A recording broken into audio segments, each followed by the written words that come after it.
Verrell Bramasta kini tengah menjadi perbincangan warganet pasca isu miring menerpanya. Bagaimana tidak, Farel dituduh sebagai seorang gay oleh warganet. Tidak jelas alasan warganet mengapa sampai menuduh sang lelaki yang memiliki bodi kekar itu semiring ini. Menanggapi kabar yang tak mengenakan tersebut, Verrell Bramasta ngamuk hingga sebut bodoh.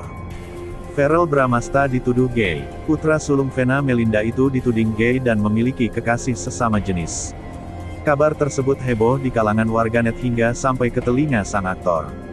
Namun belum terungkap apa alasan sampai Farel dituduh memiliki orientasi seksual seperti itu. Memang beberapa waktu sebelumnya Farel diketahui pernah mengunggah foto dicium oleh seorang bule di Instagramnya sendiri. Dalam unggahan tersebut ia membagikan foto saat ia dikecup oleh pria dewasa berparas bule. Pria tersebut diketahui merupakan seorang chef yang cukup terkenal karena kepiawaiannya mengolah makanan.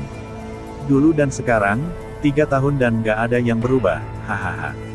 Makan malam yang luar biasa bersama salah satu dari chef terbaik di dunia. Lihat slide terakhir untuk penampilan spesial.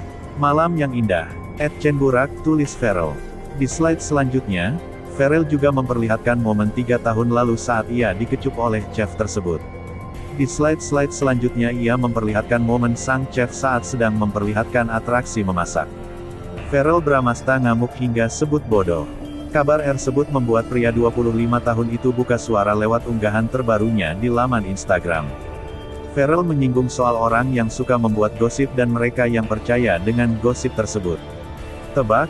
Lebih bodoh yang mana, orang-orang yang suka bikin gosip, atau orang-orang yang percaya sama gosip itu, tulis Verrell Bramasta. Unggahan Verrell itu pun langsung diramaikan oleh beragam komentar dari netizen yang memintanya untuk bersabar. Isu Verrell gay berembus sejak ia bergaya mirip perempuan saat tampil di layar kaca.